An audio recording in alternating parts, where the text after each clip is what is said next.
asalaamaaleykum mbokku internet Paal TV ñu ngi leen di nuyu ku nekk ci turam ak santam tey nag ñu ngi am mbégte seeti doomu Paal bu ñuy wax El Hadj Lamine Dieye nekk technicien supérieur en anesthésie réanimation dañ koy bàyyi mu présenté wu d'abord El Hadj Lamine. waaw salaamaaleykum Aliou ñu ngi lay ziar di nuyu ñëpp waaw comme ni nga ko waxee man El Hadj Lamine Dieye la ñu gën ma xamee ci El Hadj Gueye xam naa Paal moom ñu bëri El Hadj Gueye la ñuy xam quoi. waaw comme ni nga ko waxee je suis technicien supérieur en anesthésie réanimation nekk fii Anet Mbaye Denneville ci Wakam di fi liggéey voilà. merci beaucoup monsieur Dieye tey nag dañ fi ñëwoon ci cadre Paal TV suñu émission Seenu mu nekk rubrique boo xam si dañuy promouvoir les fils de Paal la ñu mën a wax dañ leen fexe bu ñi nga xam ni doomu Paal yi ñu xamul ñu fexe waa Paal yi xam leen. ñu xam ni Paal am na ay cadre supérieur am na ay doomu Paal yu ñafe au niveau national parce que da ngay nekk Paal jànge fa après nga génn comme ñoom seen profession bi ñu nekk li ñuy ñëw Paal du bëri ay événementiel lañ fay ñëw donc ñun dañu profiter ci suñu chaîne Paal TV fexe ba doomu Paal yi di leen xam au moins bu ñi nga xam si aussi ñi ngi nekk si biti buñ tasee ak ñoom ñu mën leen ràññee loolu moo waraloon rubrique bi. dinañ dem si ñi nga xam ni tamit nekkuñu si wàllu santé moom El Hadj si wàllu santé lay yëngu dinañ dem si nga xam ni ay ingénieur lañ en route ingénieur en environnement et tout ça ingénieur télécom tout ça parce que Paal bëri na ay des ingénieurs bancaires aussi am nañ ko ñooñu ñëpp dinañ fa dem ak ñi nga xam ni dañuy def wàllu vétérinaire parce que Paal am na ay pratiquement les fils de Paal sont partout loolu mu nekk mbégte di si sant aussi di si sant waa Paal ak waa Kër Maam Rawaan di ziar la xalif El Hadj Baye El Hadj yi Ousmane Ngom ak njaboot gi yëpp ñu ngi leen di nuyu di leen ziara El Hadj kon bu ñu defee nuyoo ba pare dañ lay bàyyi nga wax ñu sa wàllu jàng fan la commencé du primaire au cycle collège après ñu mën a ñëw ci sa cycle universitaire. waaw bon comme ni nga ko waxee man Paal laa juddoo fa laa yaroo fa laa defee primaire. donc CM non école marché. voilà defee CP ba fa laa amee entrée en sixième. bon bi ma amee entrée en sixième après si laa dem Dakar. donc Dakar laa defee sama cycle secondaire. donc Parcelles Assainies CM unité 19 laa defee sixième ak cinquième. après transféré dem Rufisque CM Momar Sène Wali defee fa quatrième ak troisième. après lycée Abdoulaye Sadji fa laa defee seconde première terminale fa laa amee bac quoi. d'accord voilà. d'accord si lu ñu mën a wax loo ñu mën a rappeler ci sa cycle primaire au niveau de Paal situation yi nan la fa demoon parce que école primaire bon peut-être di nga bëgg jàng mais lan nga ñu mën a rappeler ci sa cycle primaire à Paal. waaw bon cycle primaire bon. li ci avantage bi mooy ñi nga yaroondool juddoondool ñoom ngay jàngandool donc c'était une bonne ambiance donc loo xam ni da ngay jàngi wàcc ci kër gi bokk ak say frère ak say kii yéenay bokk classe wala ngeen bokk école ñu àndandoo di jàngi donc c'est beaucoup plus amusant bon ñun comme à Paal ñun bi ñuy am entrée en sixième. Il y avait pas de CM il y avait pas de lycée aussi donc bu ñu daan am entrée en sixième dañuy dem bon man ñi ma bokkaloon classe générale gi yëpp Saint-Louis lañ demoon.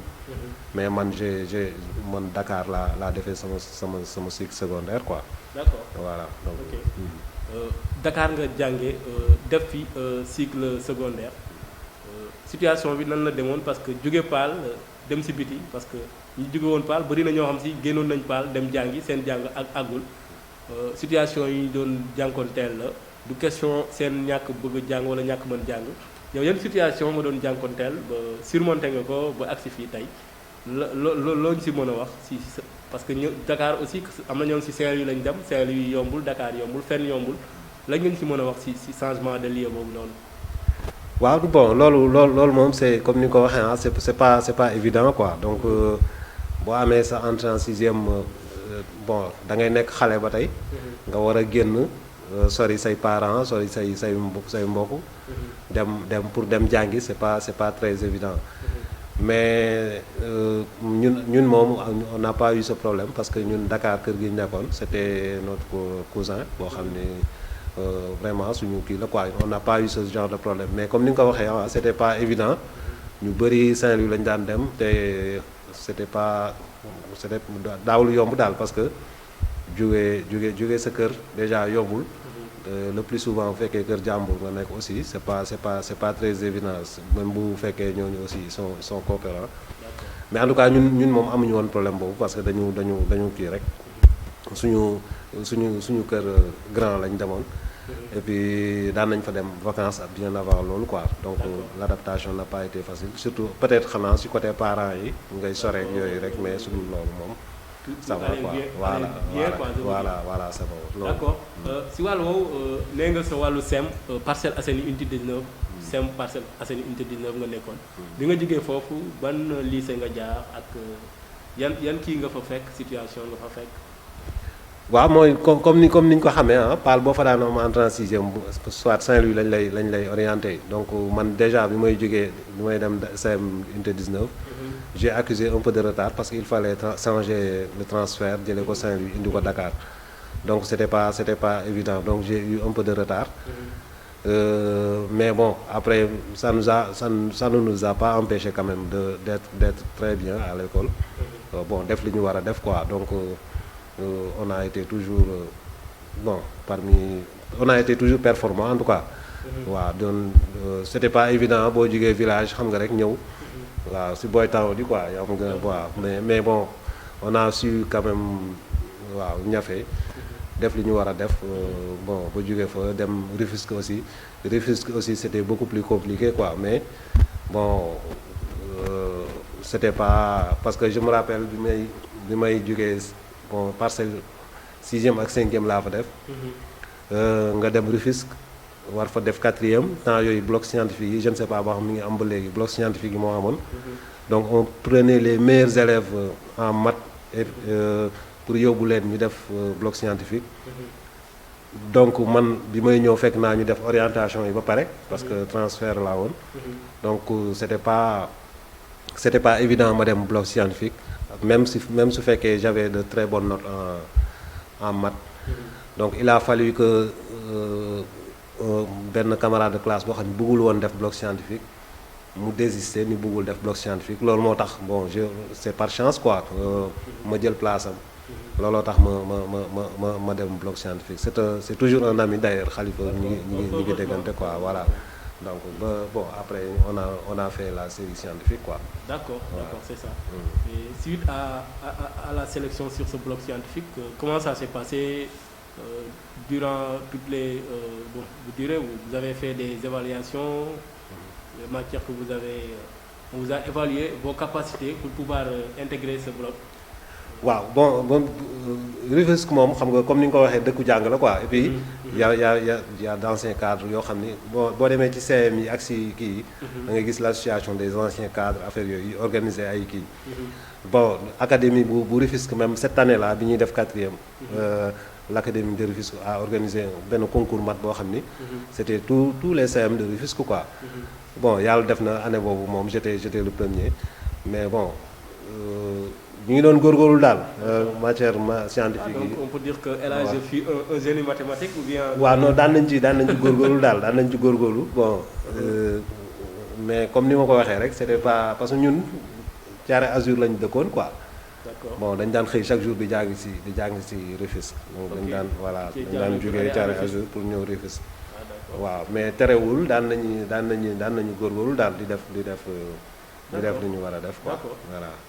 mën nañ koon wax ne mathématiques yi bon amoon nga ci niveau boo xam si bon ça vous a permis nga jël le prix de ce concours académique. waaw non mat moom kii woon naa si quoi. waaw tane woon naa si quoi. D'accord. Bon d'ailleurs j'ai eu beaucoup de surnoms quoi bi ñuy def 4e ak 3e ay Cheikh Anta Diop ay Daan ak bon sama camarade de classe am na ñoo xam ne ba léegi loolu lañ may woowee quoi. waaw am na benn série bu daan daw canal.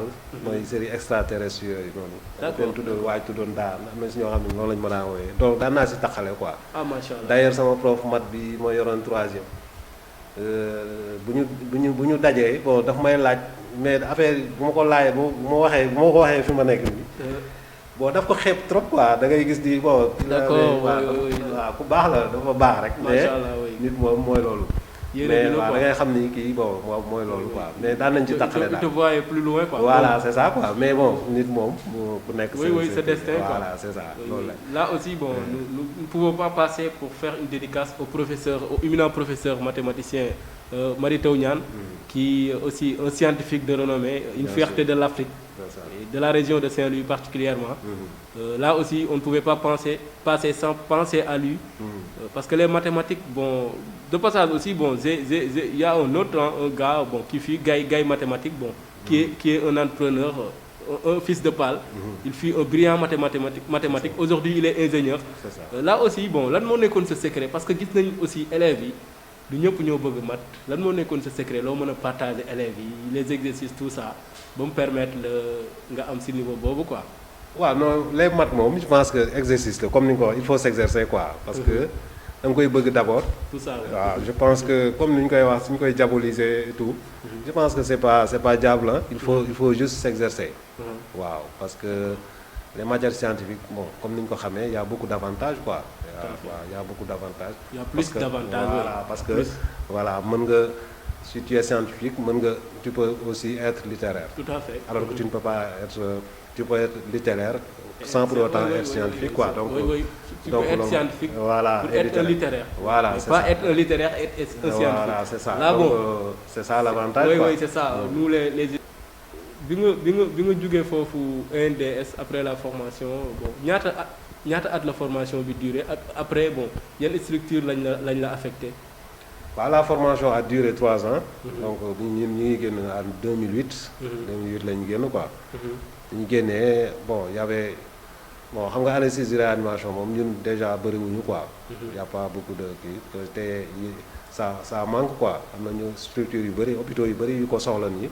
même jusqu'à présent y a pas le nombre qu'il faut. Bon ñun bi ñu soog a génn structure yu bëri soxla woon nañu quand même il y avait des propositions à Dakar. Il y avait à Thiès à Kaolack. Et à Tamba mais quand même moi j'ai choisi d'aller à Tamba quoi parce que moi j'avais choisi l'expérience quoi pour aller chercher de l'expérience donc j'avais choisi d'aller à Tamba. Donc j'ai fait Tamba de 2008 à 2014. Bon après si la ñu état affecté à Richard Toll. Donc on était à Richard Toll de 2014 jusqu'à 2019. Jusqu'à fin 2019. Et au début de l'année 2020 jusqu'à présent je suis là à Ouakam. À Dakar. Voilà c'est ça. Que pouvez-vous nous dire sur votre passage sur ces 3 régions Tamba, Saint-Louis et aujourd'hui à Dakar?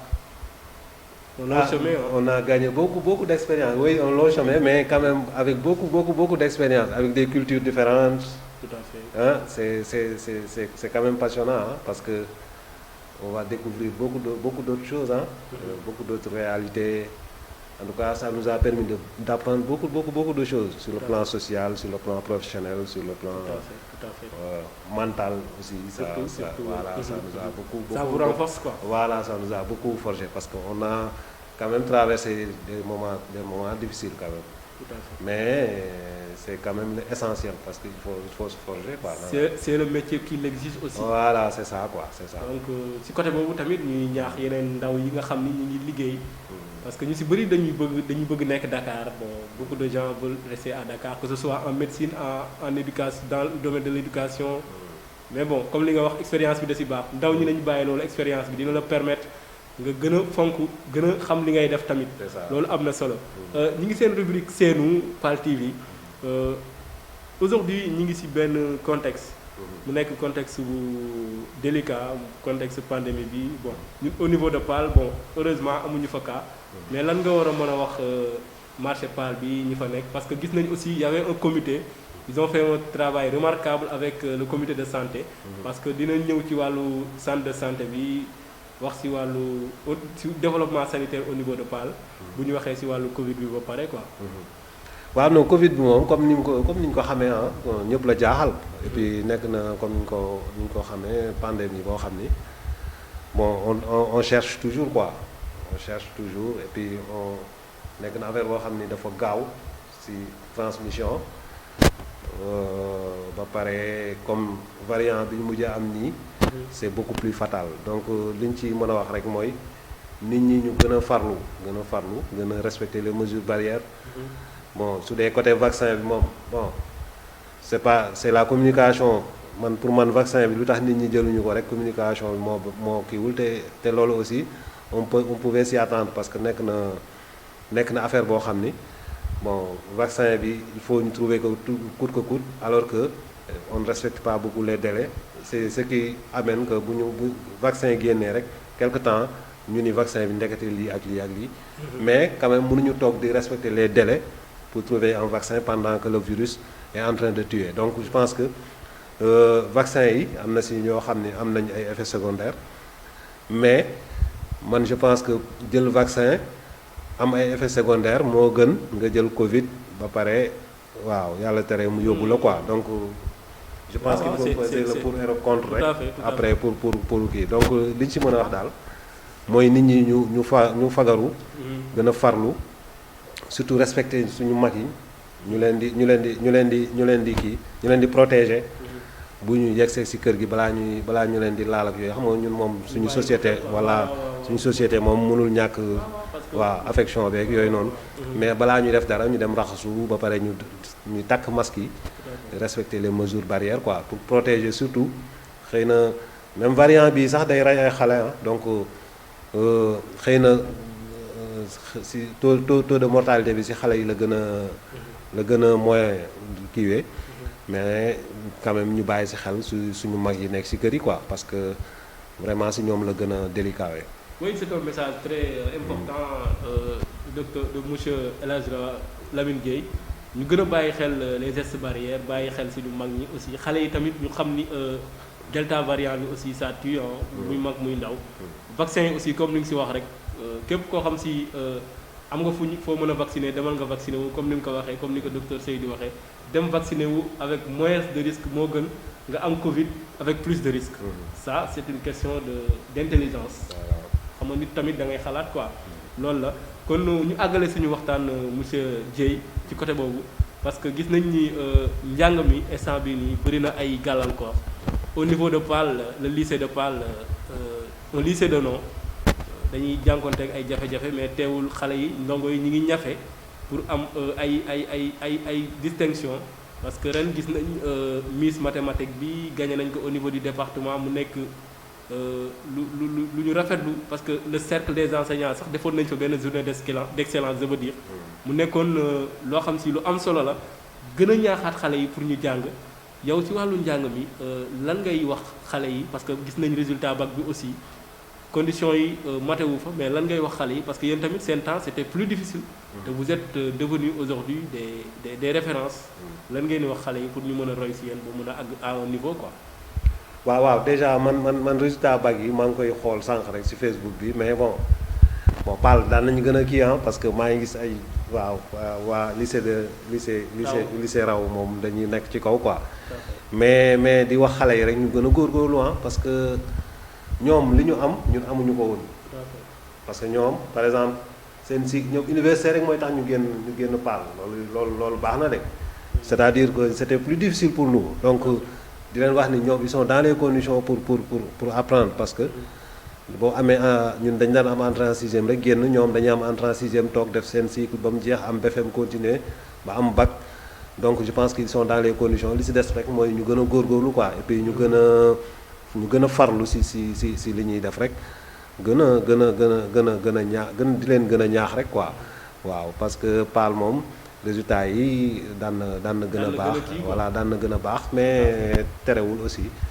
waaw ñu gën a góorgóorlu rek daal gën a góorgóorlu. waaw d'abord loolu aussi lu am solo la dool li ñaax leen aussi ñu ngi féliciter le corps professoral ci situation bi parce que c'est pas facile dañuy dem sur le terrain dañuy dem ci lycée ba xam nañ ñoom tamit jafe-jafe yi fa am parce que Paal doit avoir un lycée moderne parce que Paal nekkatul dëkk bu mag parce que gis nañ village environnant yi gis nañ le cas de Raw c'est l'arrondissement ci centre Paal la ñuy ñëw kon Paal dafa war a am un lycée moderne côté boobu ban message nga ciy wax les fils de Paal man les fils de Paal d'abord parce que dañuy gis les autres localités doomu dëkk ba ñoom ñooy defar dëkk ba kon tey nii bon les fils de Pâle si côté boobu bon. non man du ma yem ci lycée bi parce que man du ma yem ci lycée bi man par exemple bu ma rombee Sakal gis seen centre de santé bi ñuy tabax sama xol bi day jeex tàkk parce que Sakal seen centre de santé bi ñuy tabax noonu c'est les centres de santé Lassicri dernier modèle avec tout voilà toutes les commodités c'est LuxDev qui moom mooy defar ces centres de santé. LuxDev c'est la coopération luxembourgeoise qui finance la santé au niveau du nord et du sud. Man je pense que ça c'est une question politique muy lycée di hôpital wala centre de santé. Ça c'est politique je pense que il faut ñu am les politiciens yi qu'il faut ñuy dem di wax ce qui waaw di waxal waaw di xeexal Paal wa am li mu war a am parce que Paal une cité religieuse bu toll ni Paal bon quand bu ñu tollee ci yenn niveau yi je pense que c'est même honteux quoi Paal war na mën a dépasser fii sur le plan structurel sur le plan des structures parce que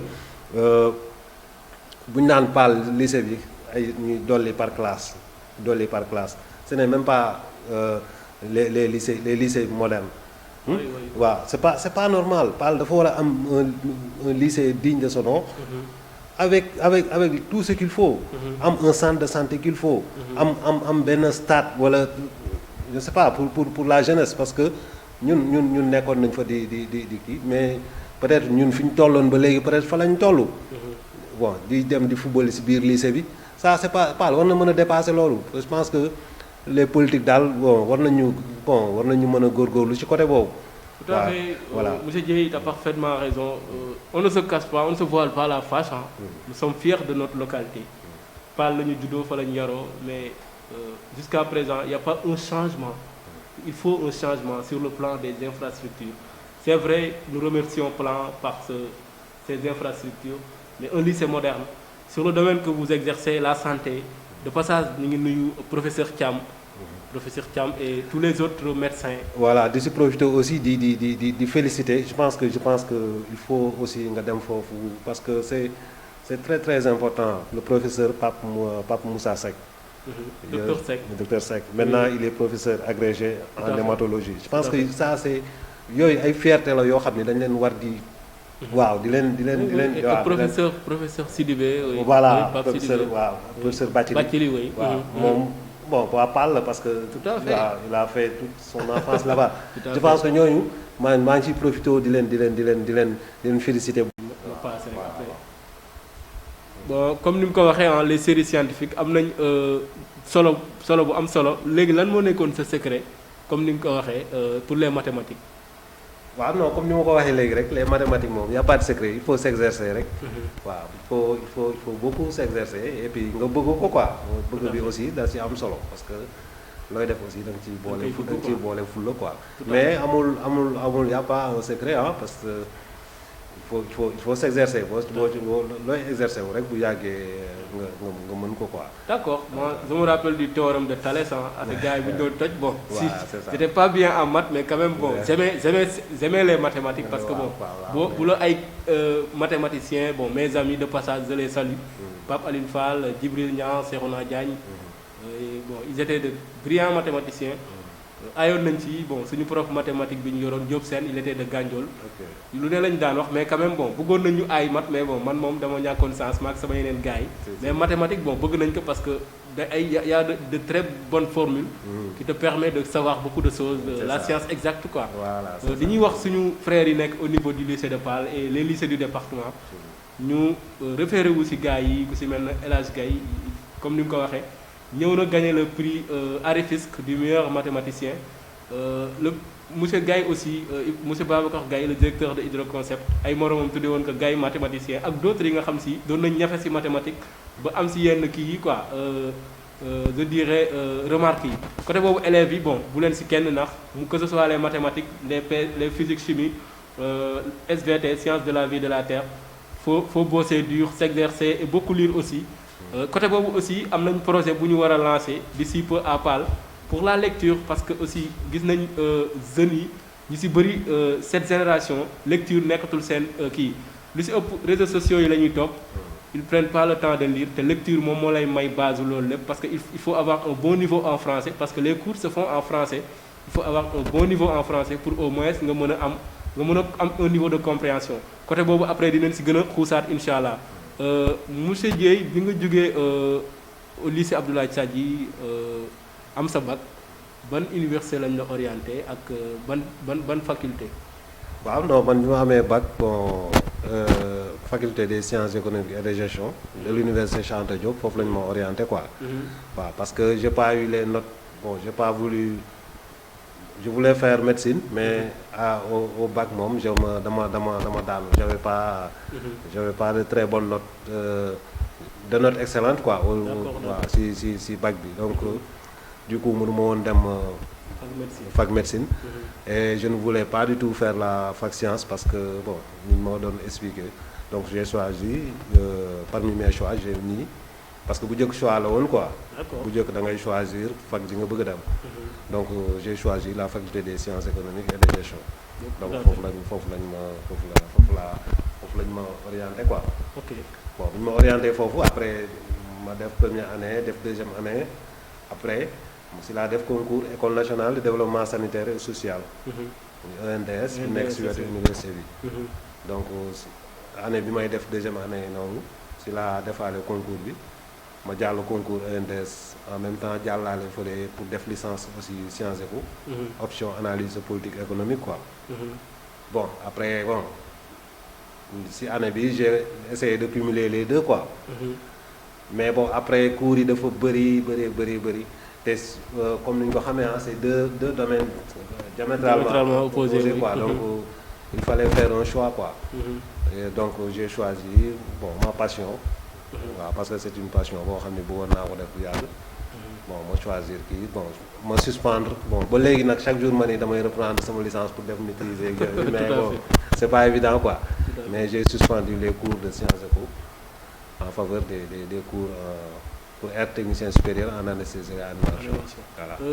ci wàllu boobu comme ENDS nga jaar une école qui offre de très bonnes formations parce que bëri na ñu fa jaar ñu xam ils sont devenus même des cadres.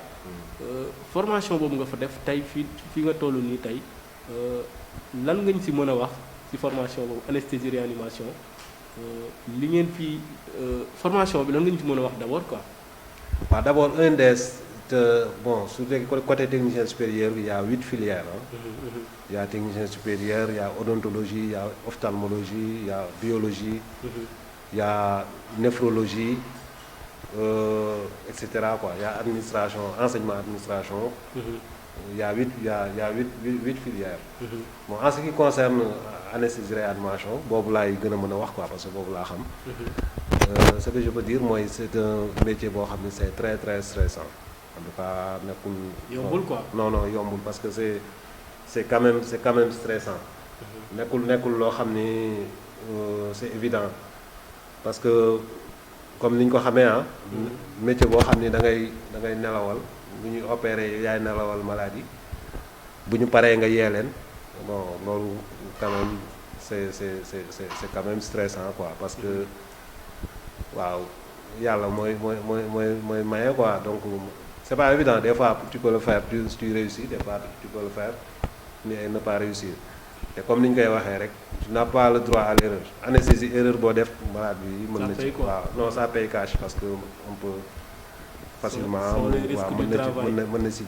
quoi. Donc c'est complètement stressant. Vous vivez ces cas des fois